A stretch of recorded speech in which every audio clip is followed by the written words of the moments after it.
Okay. Maybe again, hello if somebody has joined just now. Okay, so we are, the topic is about linear regression. So what are we gonna cover in the lab is basically implementing least squares, which is basically a closed form solution to a simple linear regression problem. So you can always define a linear regression problem as a system of equations. So as a system of matrix equations where you have the coefficients and the and basically you're the variable, and then you all and the variables you want to find out, and also your variables. So you can always have a analytical closed form solution for these problems. You have, it from linear algebra. But usually, as the problems become more complicated, you have more complicated loss functions, or the problem is really big. You have a problem with a huge dimensionality. Then probably it's very hard to solve the problems analytically. Sometimes there is no analytical solution. Sometimes it's very hard to compute. So when you have a huge matrix, it's hard to compute its inverse. So what usually people do in machine learning, they try to use heuristic algorithms, or if you want, iterative algorithms, and the famous one is basically gradient descent. There are also variants of gradient descent, like stochastic gradient descent and so on. So we are gonna basically try to implement gradient descent from scratch, and then we'll see basically how it works. It gives us really a good intuition. Then we start using sklearn, which is I guess a very famous machine learning package. It contains most of the well-known ML algorithms, and lots of practitioners use this package. So we use this package to see how we can actually solve a linear regression problem, and how we can train a linear regression model and do prediction and so on.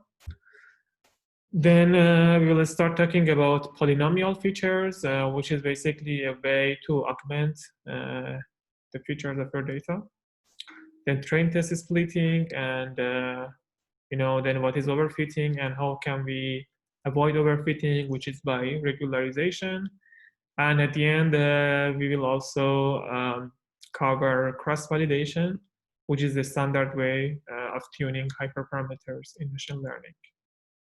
And well, the hyperparameter that we care about in this specific problem is usually the regularization parameter, but we will see more on that.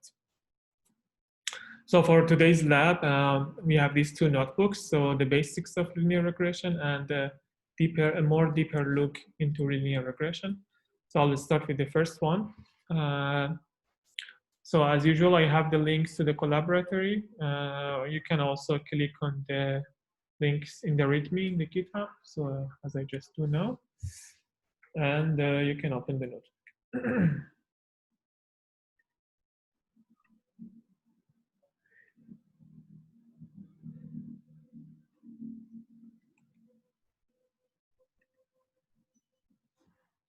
Okay.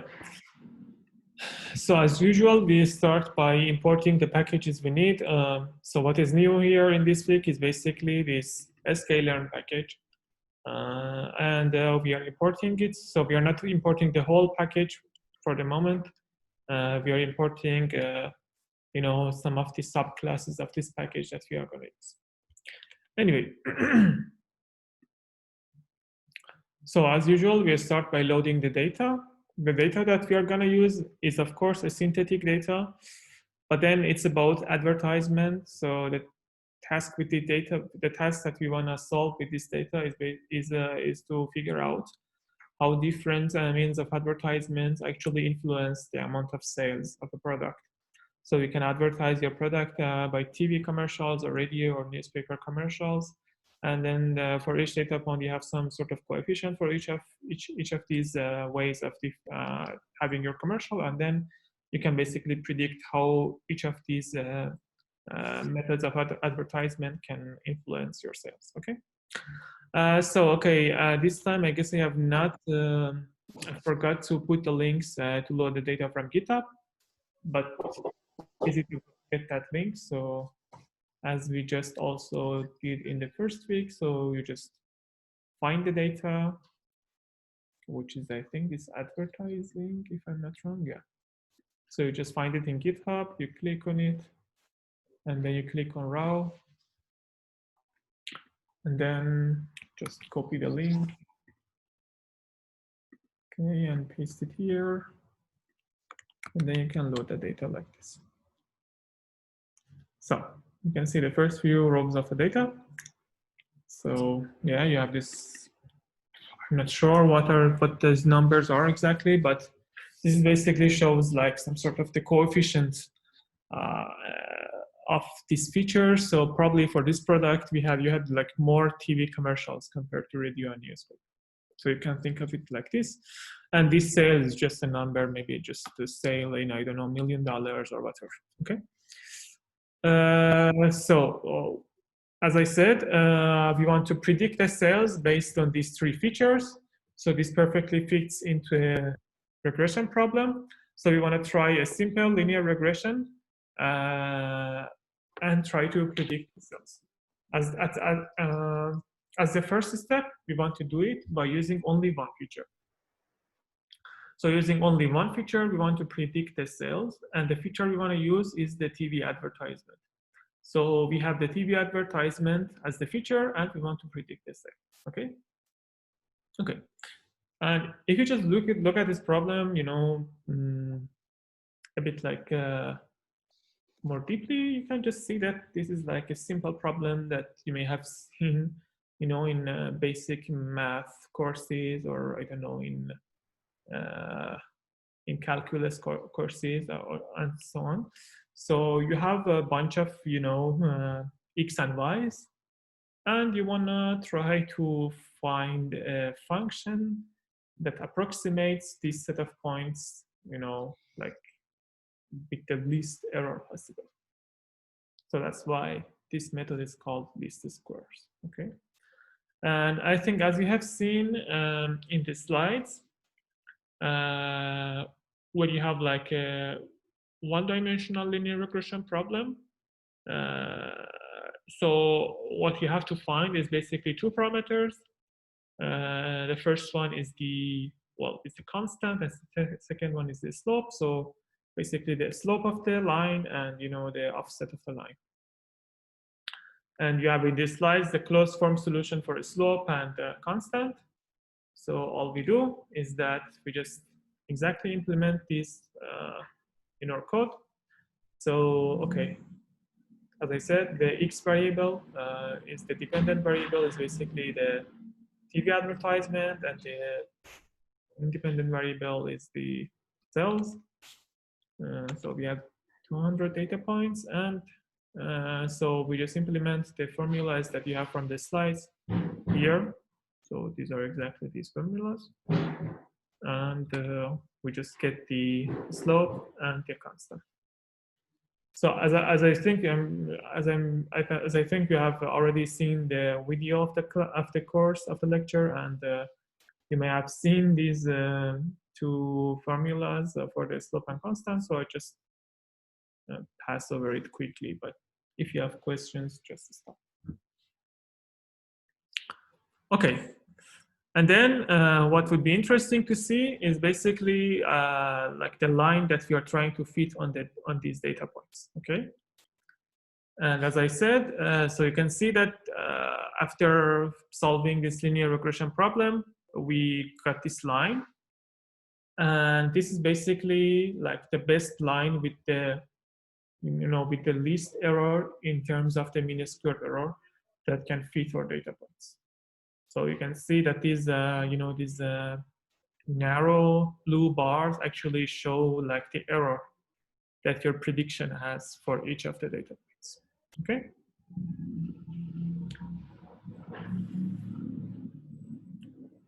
Okay.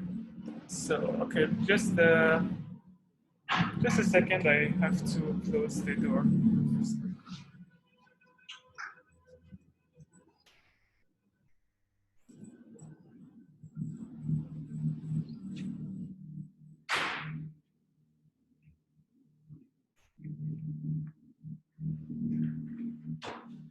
there was too much noise. But then, okay, as I mentioned earlier, the closed form solution usually works when you have a simple problem and, you know, not with a lot of dimensions. But usually, I mean, the method of choice for solving any optimization problem in machine learning is basically gradient descent algorithm. So, and then, again, I guess you have seen you have learned about this algorithm in the class, in the lecture. So here we try to implement gradient descent from scratch, which is basically this class that we have defined here. For those of you who are curious to know more, I just explain maybe briefly right now, but I'm sure you can look at it later and figure out what this class is doing.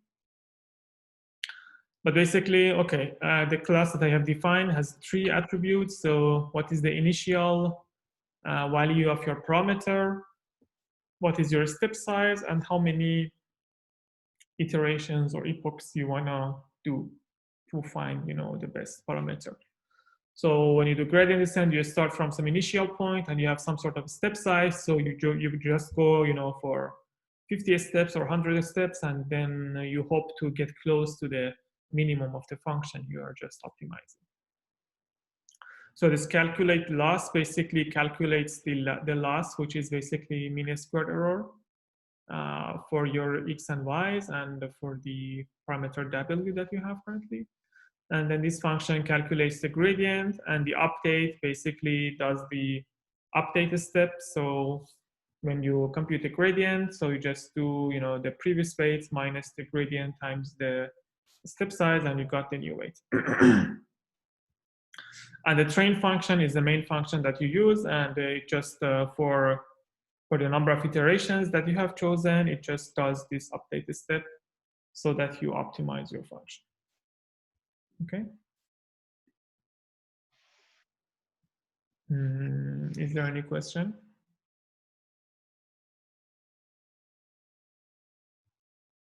Okay.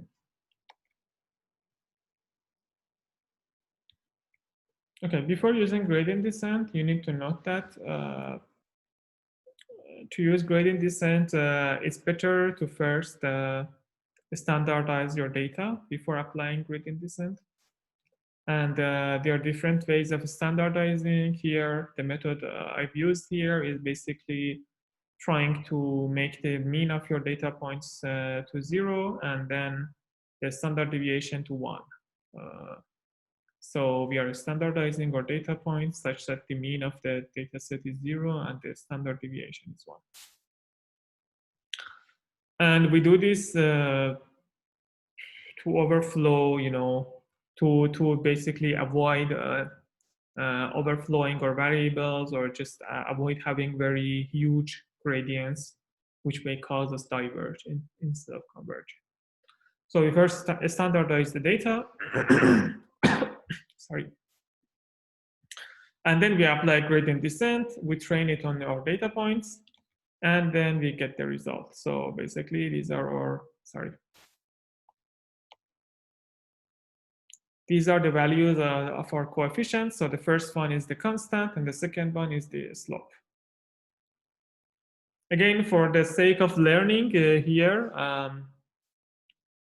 we have provided you a function which enables you to visualize the process of gradient descent. So for the people who are curious, maybe you can again look at these functions to see how it works. But I just included here for you to just see how gradient descent works. So this is basically the contours of our function. So the hotter colors show like the larger values of the function, and then as you just go towards more colder colors, you just get more closer to the optimum point or the minimum point of the function, which is basically the point that we want to reach. So you want to reach the minimum point of the loss function, because you know that point is the point where you have like your best choice of parameters. So you have just minimized your loss. Okay. And here with this, basically with this progress bar, you can progress through the iterations of the gradient descent.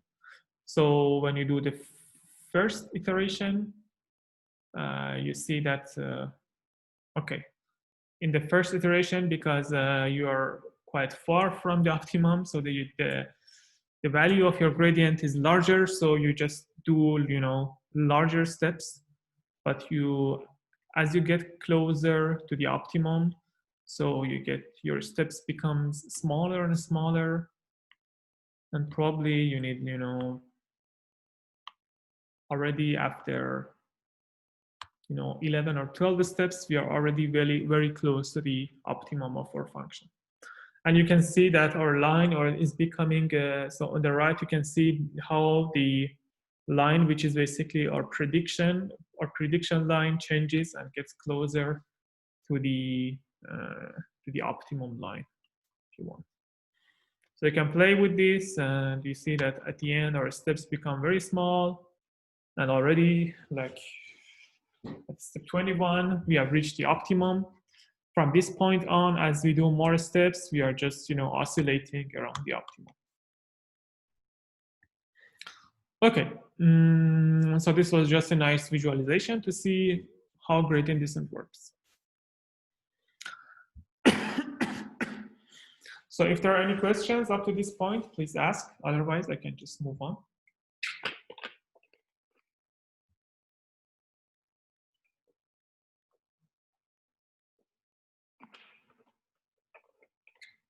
Okay. Seems there is no questions. So now we move on to the more practical part, which is basically using a sklearn package to train a linear regression model on the data. Okay. So we use a sklearn package. Again, I already standardized the data, but with the sklearn, we don't need to do that. Well, not always, but in this case, maybe we don't need to do that. So I just, again, load the data from the data frame and put it in variables X and Y. So again, we have the TV advertisement and Y is the sales. So in the sklearn package, we have a subclass, which is linear model. And then from linear model, we import linear regression. So as we import linear regression, so when we import it, it has like different, you know, attributes. Okay, if you can see it, yeah. And then you can see that you have already, for example, you can choose if you want to normalize your data or not. And then there is an attribute here, which is quite important, and it's called fit intercepts, okay? And basically, this fit intercept means that so when you have basically one-dimensional data, or even like let's say it's easier to consider one-dimensional data. So when you have one-dimensional data and you want to fit a linear model on that, you basically need a constant and the slope. So you basically need to find two parameters, okay? And then when you want to just when you want to just predict two parameters, so solve this problem for two parameters, then you need basically two features at least. So that's why you add this column of ones, because otherwise, you know, the dimensions of your matrix product, you know, doesn't match. So you always need this column of ones to find the constant value in your coefficients. Okay. So the explanation here is quite a bit fuzzy, but that's basically what it's saying. So yeah. So whether you want to calculate the intercept for this model, so if you set this fit intercept, so by default it's true, but if you set it false, so no intercept or no constant value will be used in the calculations, which means that your data is centered. But this is not really the case always. So you may have some sort of offset. Okay, so by simply making this linear regression model, so this LR is now like a linear regression model. And by calling the fit function, we fit our model on our data set. Okay. And you can now see that you have the coefficients of your model. So the coefficient 0 is or a slope. And the intercept is basically the value of the constant. And the R2 score is basically the R2 score is the score of your linear regression on the training data. I guess you have already seen this score in the course lecture. So like larger values of R2 score means that you have predicted that your linear regression model has worked better. And if the R2 score is 1, this basically means that you have a perfect model which can predict for every data point the output perfectly without any error. A sanity check here would be to check if the slope and constant that we have found here is equal to the one that we found using the closed form solution, and hopefully it is. So with the closed form solution, you had like 0.4 for the slope and 7.03 for the constants, and I guess here is the same as well. Yeah.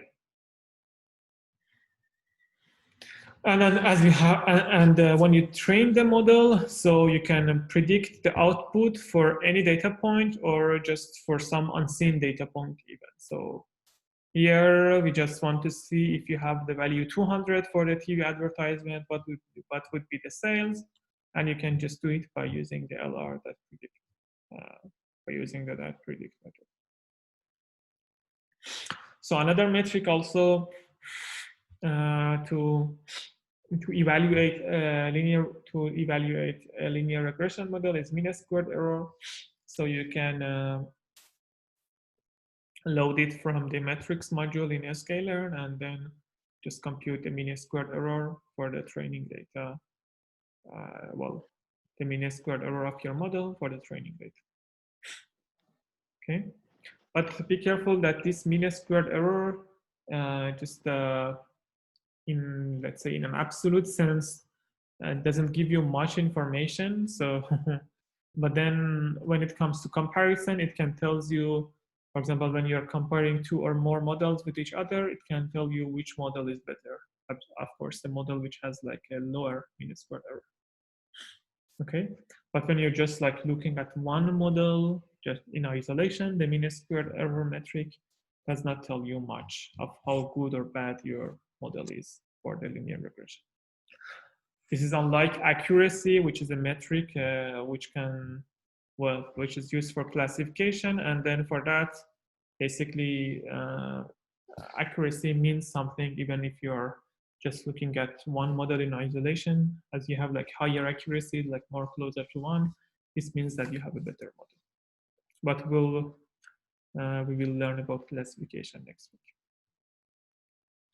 So up to this stage, we always use only one feature for prediction, which was the TV advertisement. But we should not limit ourselves to only one feature. We can try to use more features to predict the sales.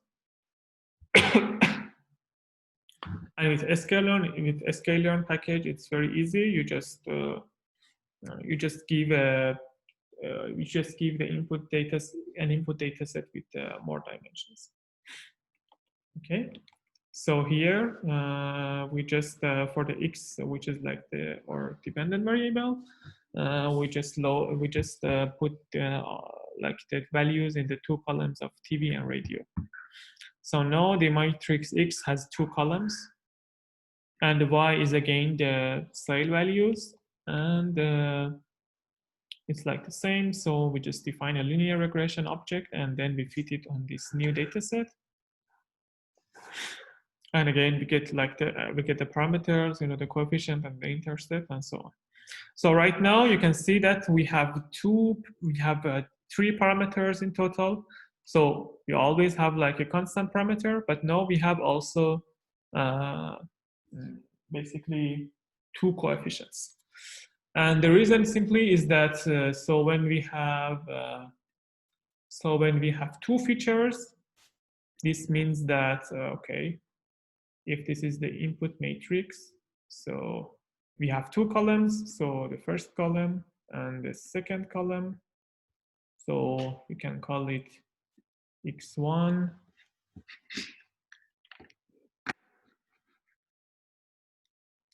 and then the second one is x2. So you have like a coefficient for each of these features, and then you have also a constant coefficient. So that's why you have three coefficients here. So if you have also more features, like 3 features or 4 features, then you had like four coefficients for each feature, and you have 1 coefficient. Okay.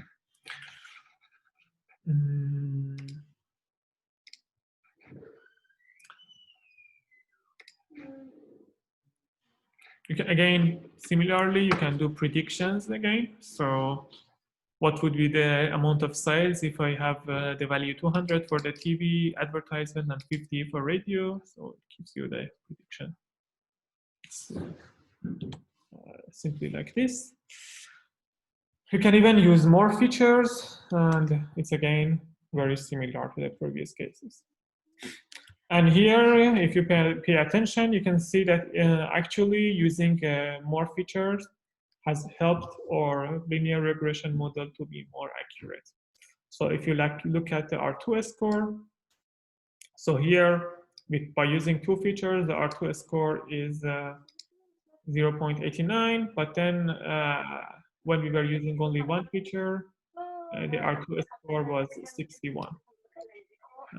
Which says that using 2 features actually improve our regression model.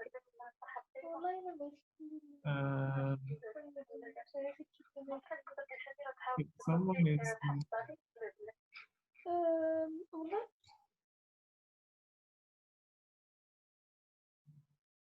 okay, please be careful not to unmute your mics, you know, like unless you want to ask some question or something. Okay, so we know that as you have like R2 score closer to 1 means that you have a better model. So here we can see that actually using more features has helped our model to become more accurate. So this is about, up to this point, this was about linear regression. The next part is about using polynomial features, which is a way of augmenting the features in your data set. Okay, if there is no questions, again, I can just move directly to the next section.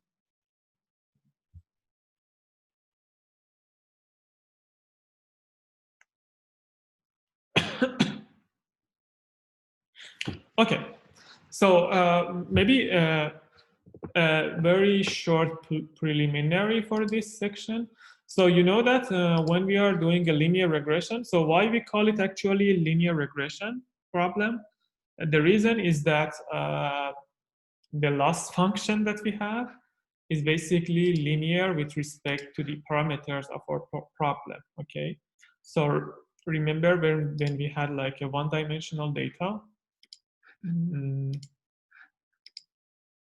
like we had a y, and then we had an x, okay? And we wanted to find, you know, the parameters slope and, you know, w1 and the constant, which could fit our x and y, you know, with the least error. So this w1 and w0 were the parameters we wanted to find, okay? And this is called a linear regression problem because this problem is linear with respect to w1 and w0, okay? But sometimes your data is like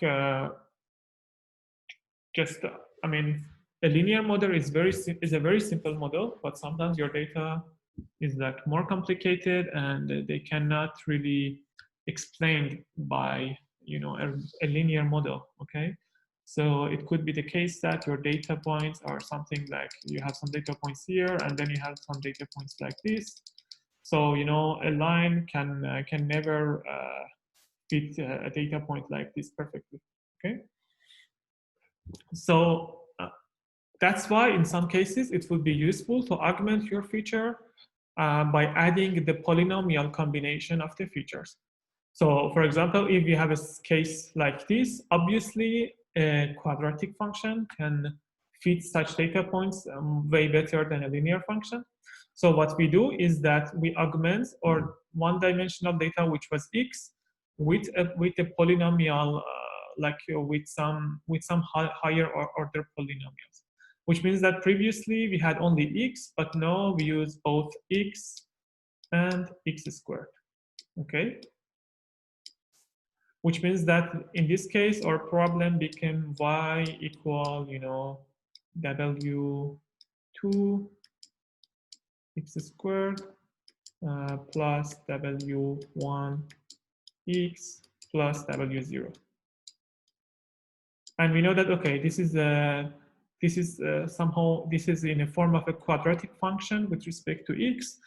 And then by finding w2, w1, and w0, we can find a function which can fit these data points, way better, almost perfect. So that's why it's useful in some problems to use the polynomial combination of the features. Okay. So we will have also some visual examples of this in the next one. Okay. So in scalar, you have a method to do that, which is called polynomial features. So you can define a polynomial features object, and this 2 means that we want to have polynomial features up to the degree of 2. So like then you want to have x and x squared, okay? But you can have higher degrees as well. And note that our inputs, so the x initially had 2 features, and when we add the polynomial features, we will have 6 features. The reason is that we had a polynomial of degree 2, so we have the 2 features that we had initially, and then we have also their power of 2, which is basically 2 more features, right? And then we have their multiplication, which is like the 5th feature. And then, as usual, we have also a constant feature, or the column of ones, which will be our 6th feature. So that's why the shape of x would be, x poly would be 6.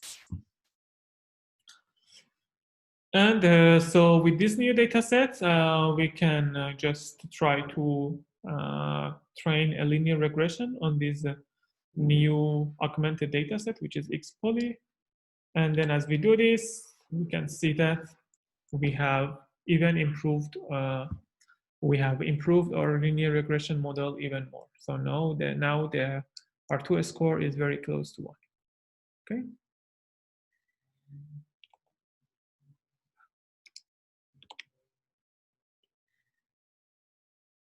Okay, and the last part is about train test splitting and the overfitting.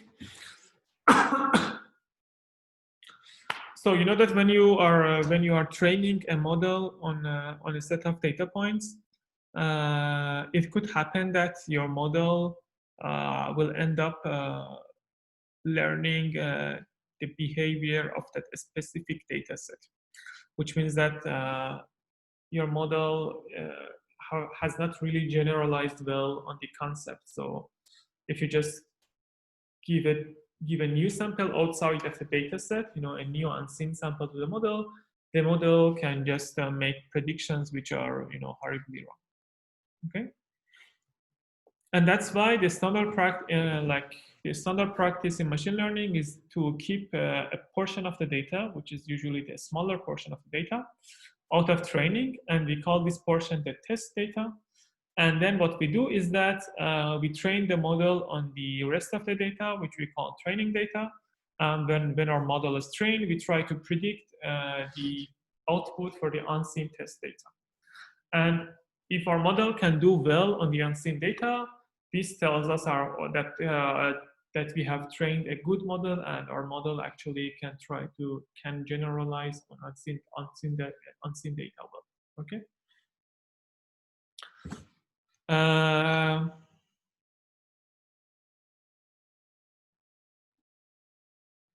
Okay, this part is and then so what we can do here is that so we can split our data set into train and test sets by using this train test split function from a scalar.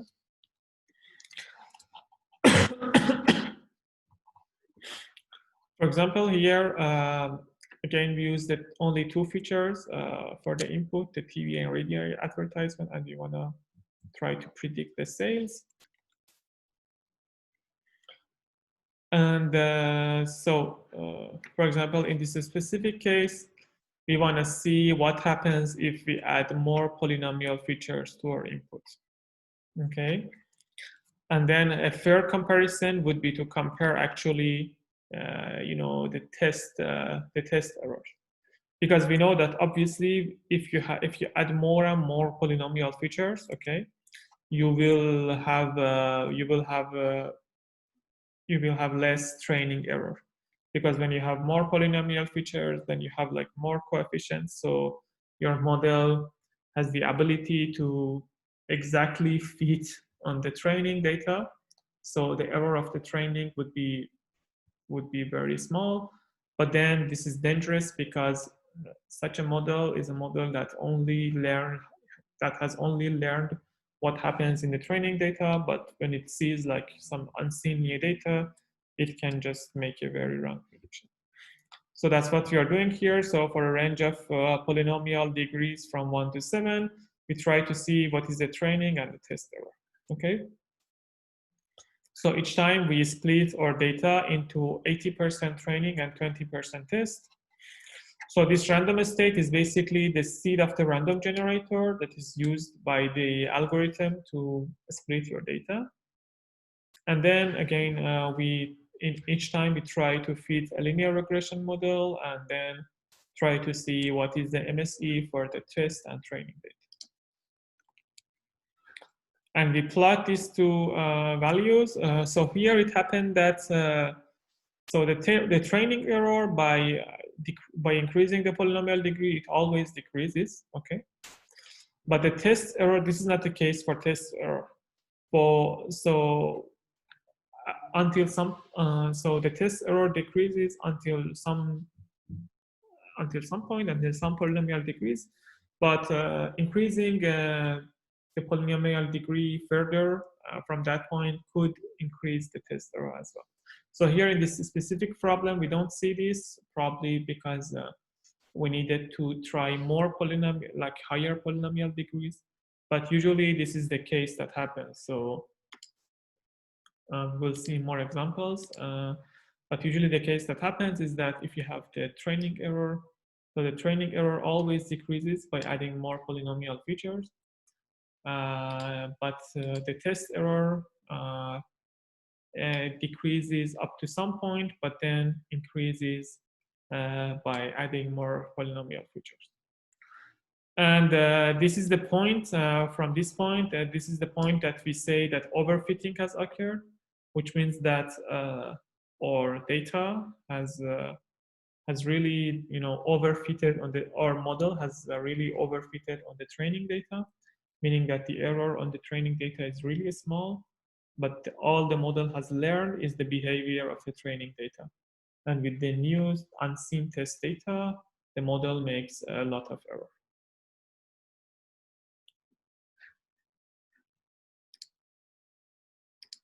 Yeah, this example probably was not really a good example because it does not show this trend.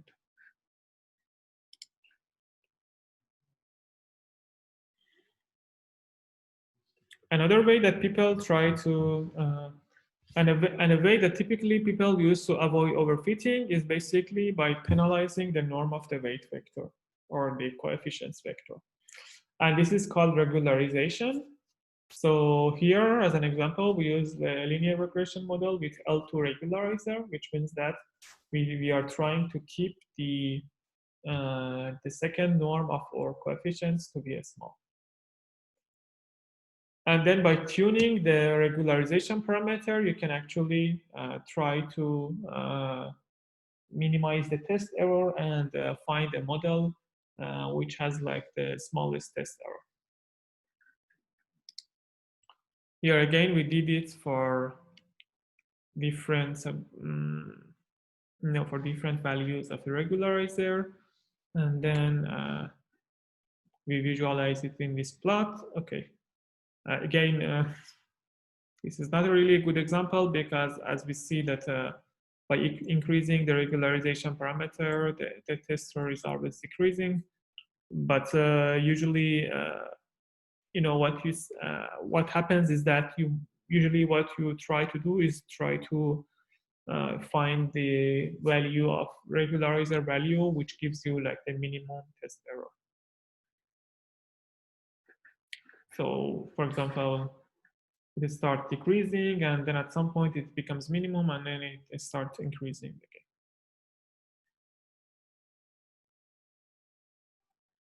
And then the next topic is cross-validation.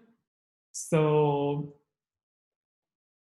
when you want to tune your when you want to basically tune the hyperparameters of your model, for example, this regularization parameter here, the alpha parameter,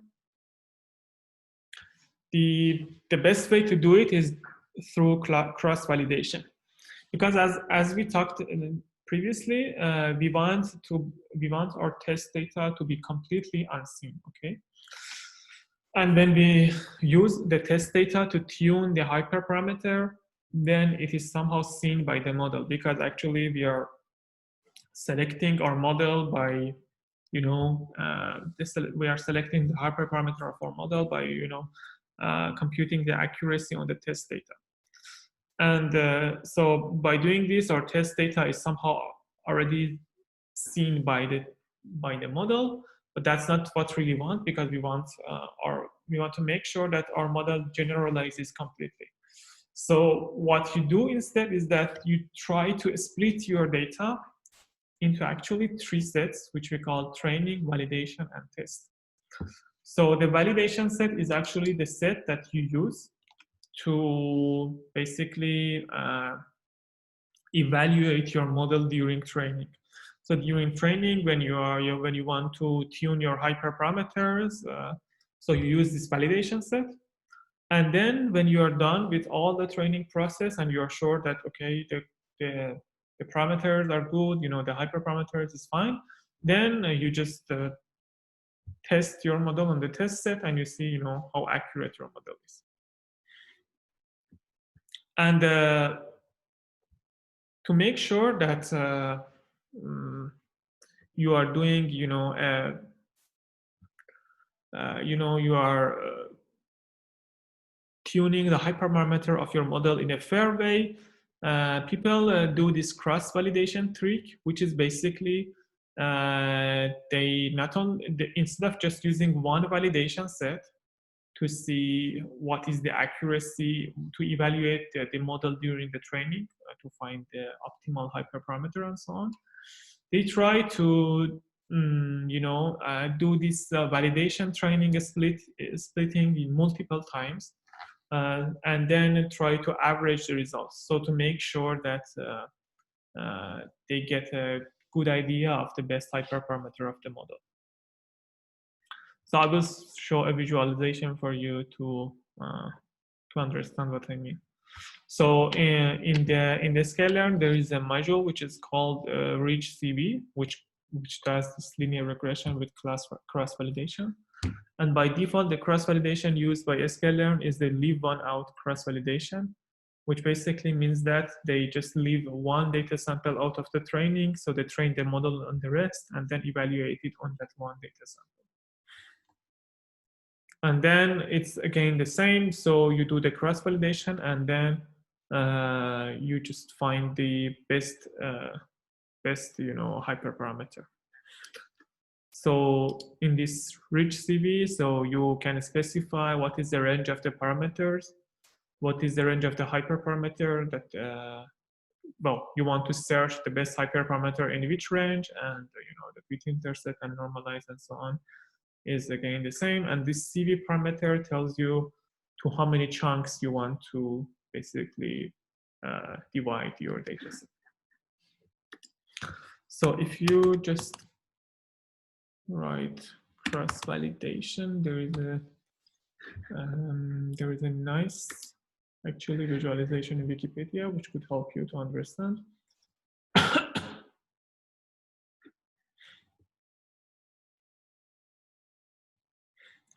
So this is a visualization of leave one out cross validation. Okay. So for example, here you have 8 data points, and each time you just take one data point as your test or your validation data, and you train your model on the rest. And then you evaluate your model on the data point that you left out of the training. And you do it for every data point. So here you have like 8 data points, and so when you use leave one out cross validation, you would just do this process 8 times. Okay. So you can imagine that if you have a huge data set, with millions of samples, this cross-validation process could be very time-consuming. But there is also an alternative, which is called k-fold cross-validation. Okay. And then what k-fold cross-validation means that k-fold cross-validation means that so you select a number of folds. So here, for example, 3 is selected. So you just divide your data set into 3 chunks, and then you select one of the chunks as the validation, and you train your data on the rest, and then you evaluate your model on the validation chunk.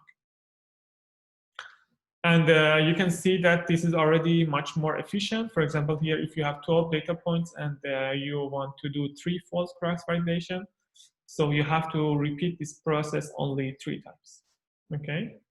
Because you just divide your data set to 3 chunks, so you have to do this process 3 times. Then the first chunk is the validation data, when the second chunk, and when the third chunk is the validation data.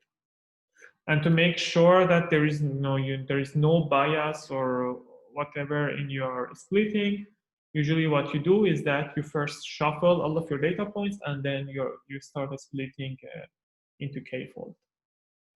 So this is a much more efficient way to do cross-validation, especially when you have lots of data points.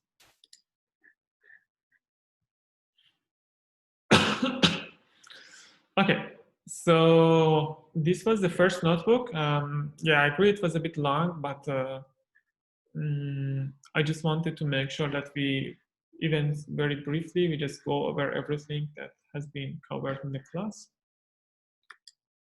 So before moving into the second notebook, there is an exercise which I think would be useful if you want, could be useful that you just take a look at it. So everyone who are in this live session, I would suggest to go to this regression students notebook in the repository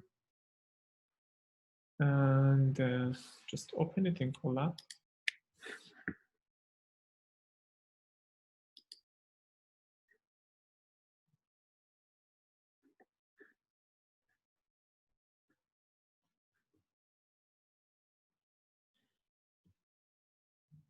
Okay, we have a data set here, which is about the prices of houses in some state in US. And so you have the price of the house and different features of the house, whether it has, I don't know, fence, pool, etc. So the data is here already. So just load the data.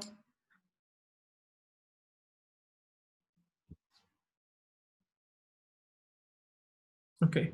So for the first attempt, we just try to do a regression with only one feature. Again, so we use only one feature, and this is exactly the same as what we did in the previous notebook. So we just fit a linear regression model, and then as we have this, we can just predict for new data points. And we can plot actually our regression line and see how our model has fitted the data points. So these blue dots are our data points, and this red line is basically our prediction or the regression line. And you can also compute the MAE, which is the mean absolute error. It's similar to a squared error, mean squared error, but it's just like the sum of the absolute errors of each data point, and also the R2 score. Okay, so having this example, I guess you can start to do these exercises, okay? I would suggest you just take like 10 minutes maybe to try to do these exercises right now on your own. And if there is somebody who could manage to do these exercises, these are simple exercises actually, then they can try to ping me, and they can just show and explain their solution to other people in the class. So they can just share their screen and explain their solution. So if you agree, just try maybe to take like 10 minutes and try to do this exercise. So the exercise is that no, you use just 2 columns. So no, you use the another feature to do the prediction. One time, so in the first problem, you use this overall qual feature to predict the sale price. And then in the next problem, try to use this full path to predict the sell price. And then you can just compare using which feature just gives you a more accurate linear model. Just training a linear model on which set of features is better. Okay.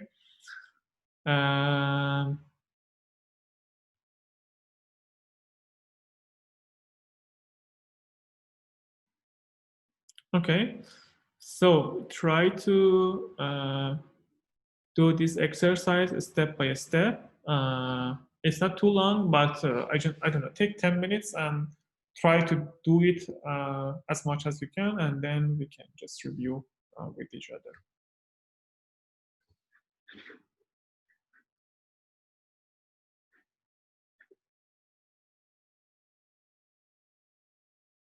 So everyone can open this notebook.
Okay, just maybe to give you a little hint.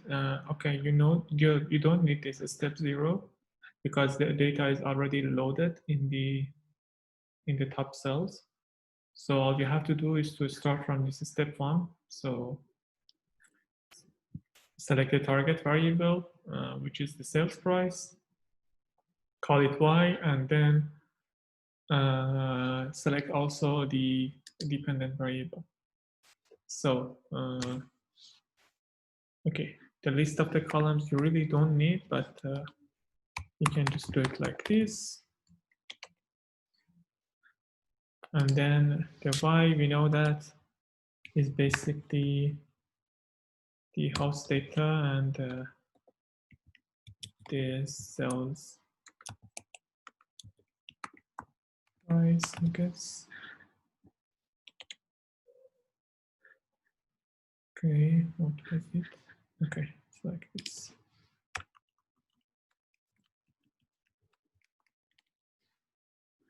And then you can also create the X here. Okay. So, okay, sale price.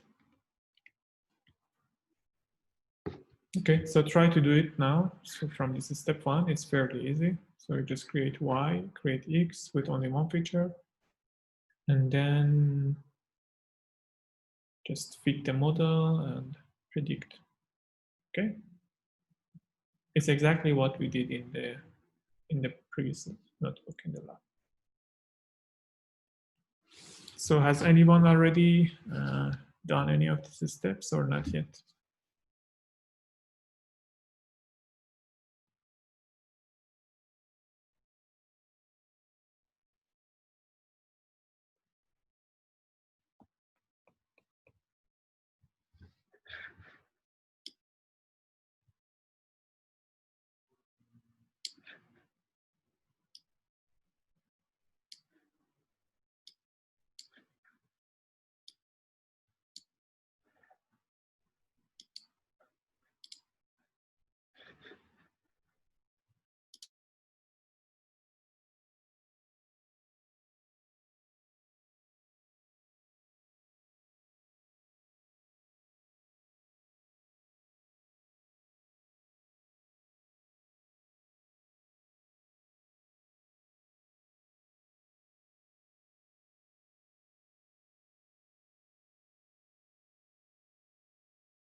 Okay, maybe 2 or 3 more minutes, and then we can see what you guys have done, so that we can also move on to the next parts. Okay.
Okay, we have to actually move on because there is limited time.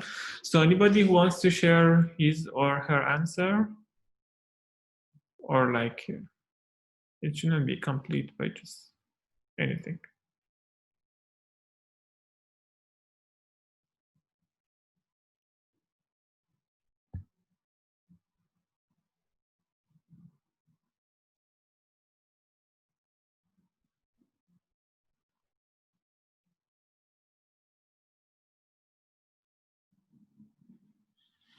Okay.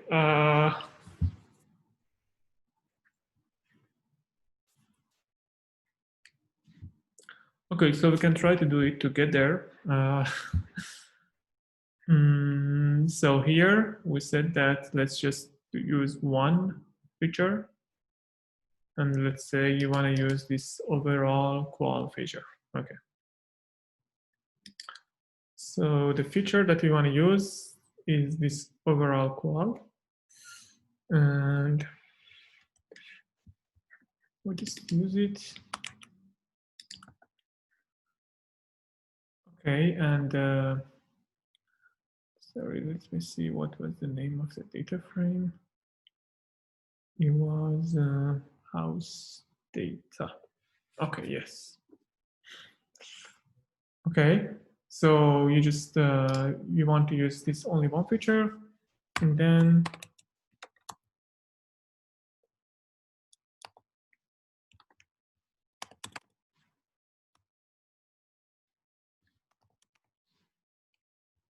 so we select our X variable. Okay, it was not okay. Home data. Sorry.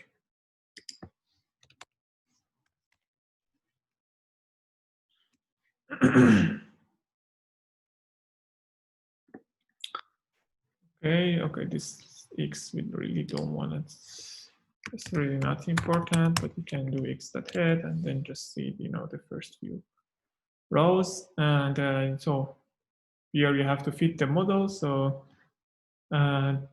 here we just instantiate this class, this linear regression class, and we just fit it on this or on our data, X and Y. So it's already there. So we do the fit, and then we can just see what are the coefficients, which here we have only two, which is an intercept and the other coefficient, and we can just see the values. And we can even do making predictions. So I don't know, you can just do a UVA model that predict and try to predict it for some random value. Like okay, it should be an array. So and you can do it, I don't know, when if for 21, for example, then probably okay, let's see. Okay. Oh, really?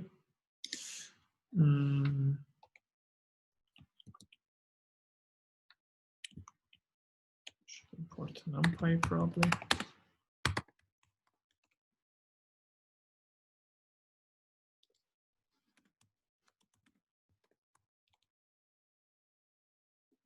Okay, it should be two-dimensional, so we have to, yes, we have to reshape our array to get the correct shape. So we'll just do that reshape, and then add a new dimension to our, and this is basically the prediction. I mean, this is pretty, could be really, really not realistic, but it's just you want to see how it works, basically. And then we can see how our regression line fits our data. So first we do a scatter plot to visualize our data points, which is base here. It is, I guess, X and Y. And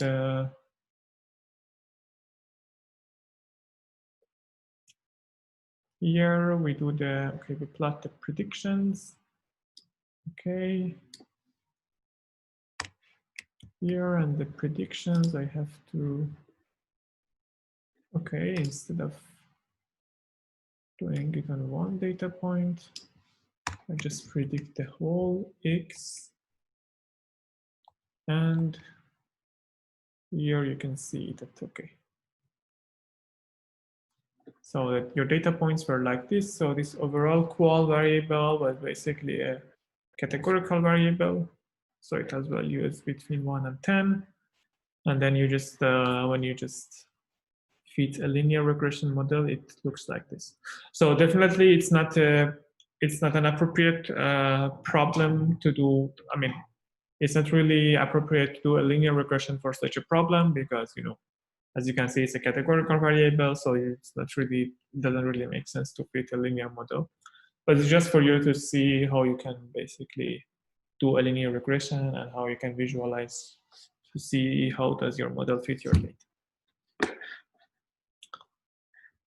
Yeah, there is the rest of this exercise. I guess you can try to do it at home. It's just computing the R2 and MAA score, which we already did in the lab notebook, so it's not really complicated.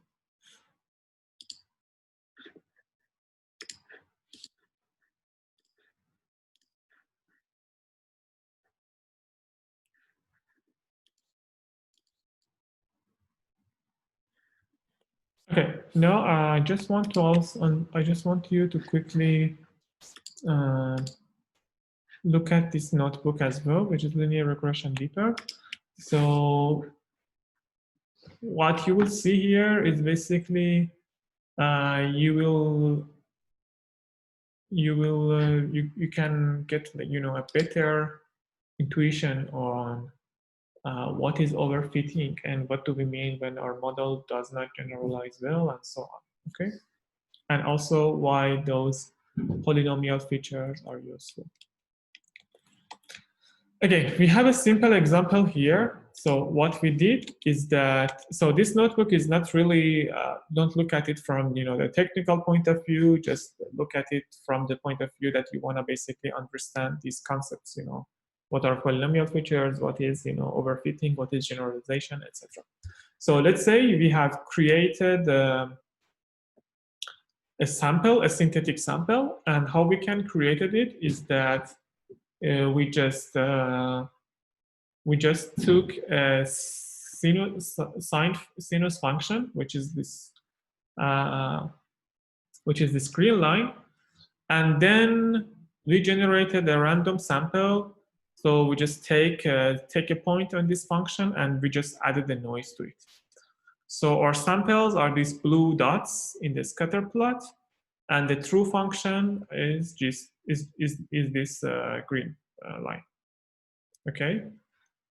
And what we want to do is that we have these noisy observations, the blue dots from a nonlinear function, and we are going to approximate that nonlinear function by fitting a polynomial or by fitting a linear regression model.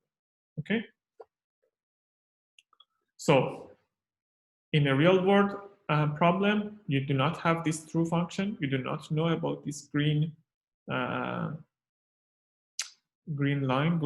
function.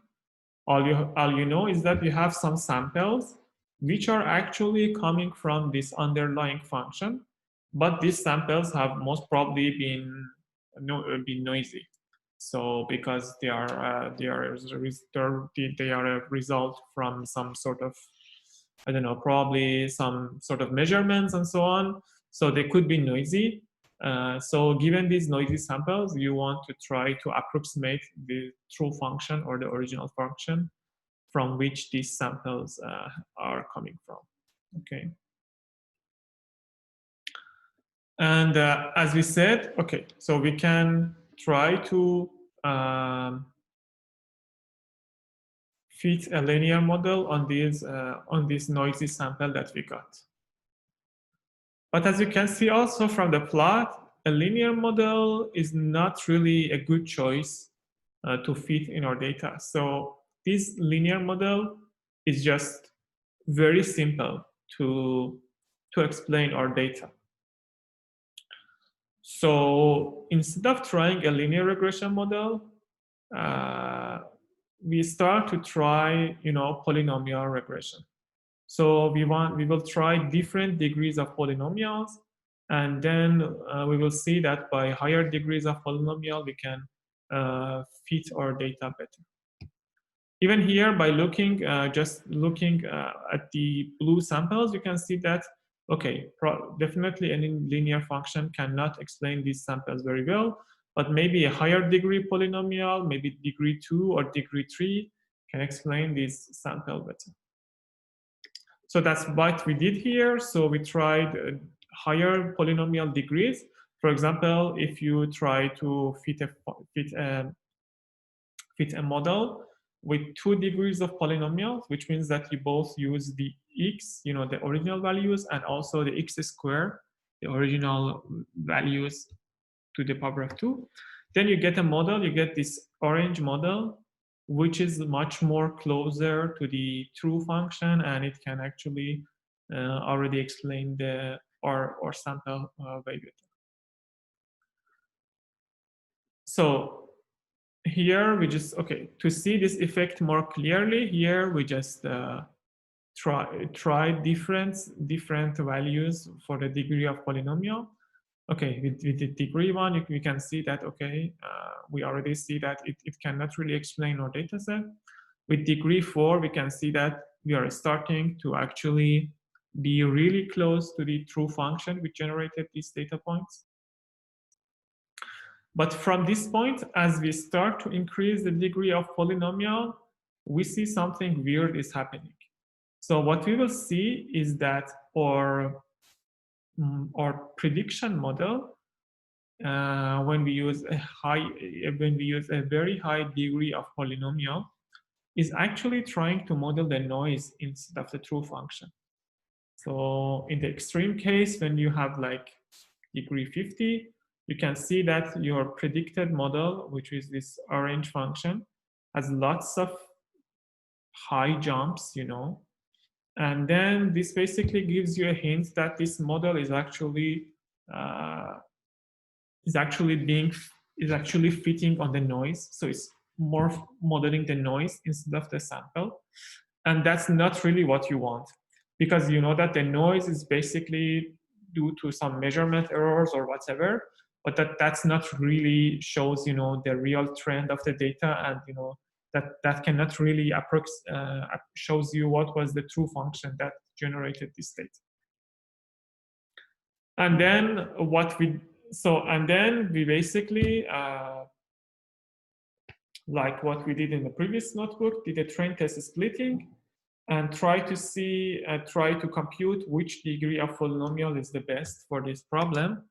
So each time, for each degree of polynomial, we just fit the model and then try to compute the train error and the test error. And if you look at this plot, you can see that the train error always decreases by using more degrees of polynomials, but the test error decreases initially, but then start to increase at some point. And we can already see that probably the degree polynomial of 10 is the best choice for this problem, because here we just get the minimum test error. Okay, so that was all. I just wanted you to see that the effect of the polynomial regression, and then how can you basically find the best degree of polynomial by just using this train test splitting trick. Okay, so that was all for this session. I hope you have got the proper intuition about linear regression. So if there are any questions, I would be happy to answer before closing the session.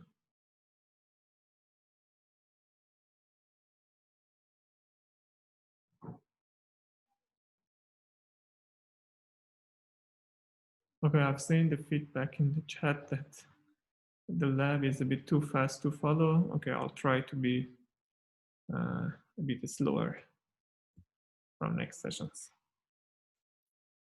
But right now, are there any questions about this part, especially, the polynomial features and why do we do train test splitting? What does it mean when our model overfits or when it does not generalize well? Are there any questions around this?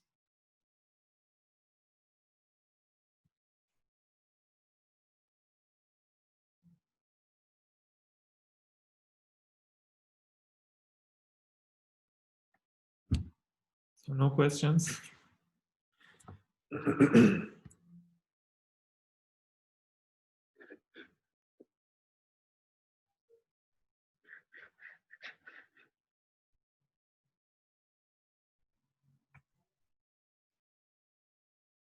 Okay, so